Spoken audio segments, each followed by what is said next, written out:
स्वागत है आपका कसक स्टडी सेंटर में। अब इंसान नहीं, रोबोट लड़ेगा युद्ध।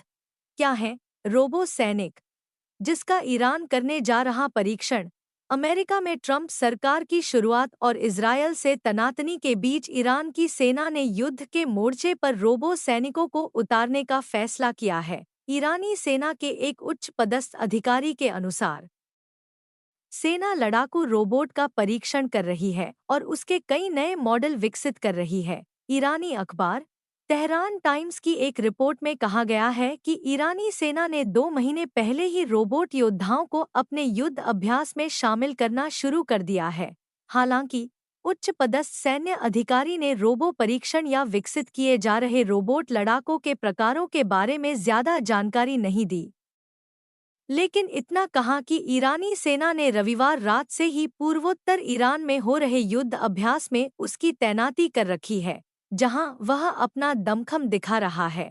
इस युद्धाभ्यास में Islamic revolution guard corps (IRGC), सेना, अर्तेश, बसीज और तटरक्षक बल समेत विभिन्न प्रकार की सेनाएं शामिल हैं। क्या है लड़ाकू रोबोट या रोबो सैनिक? कॉम्बैट रोबोट या लड़ाकू रोबोट एक प्रकार के ऐसे युद्ध वाहन हैं जिनमें इंसान की तैनाती नहीं होती। यह धरती पर या आसमान में दोनों जगह अपना काम कर सकता है। आसमान में पहले से ही मानवरहित ड्रोन UAE अपना करतब दिखाते रहे हैं और हाल के युद्धों में उसका व्यापक पैमाने पर इस्तेमाल हुआ है। ईरान ने मानव रहित हवाई वाहनों की ही तरह मानव रहित जमीनी वाहन UGV का विकास किया है, जो युद्ध के अग्रिम मोर्चे पर जाकर हमलों को अंजाम देगा। ये रोबो लड़ाकू मशीनें आम तौर पर स्वायत्त रोबोट के बजाय रिमोट नियंत्रित वाहन होते हैं। इसमें आर्टिफिशियल इंटेलिजेंस का इस्तेमाल किया गया है, जो रियल टाइम डेटा उपलब्ध कराता है।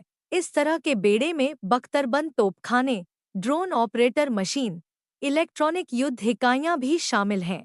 इंसानी लड़कों की ही तरह रोबोट लड़ाके युद्ध के मैदान में दुश्मनों को चिन्हित करने और उसके ठिकानों को ध्वस्त करने में सक्षम होते हैं।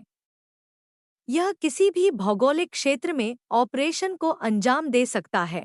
कई इलाकों में ये रोबो सैनिक इंसानी सैनिकों से कई गुना ज्यादा शक्ति लगा सकते हैं, क्योंकि इनका रक्षा कवच अधिक मजबूत होता है।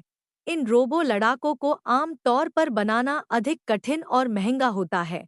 ईरान के लिए टाइमिंग क्यों अहम?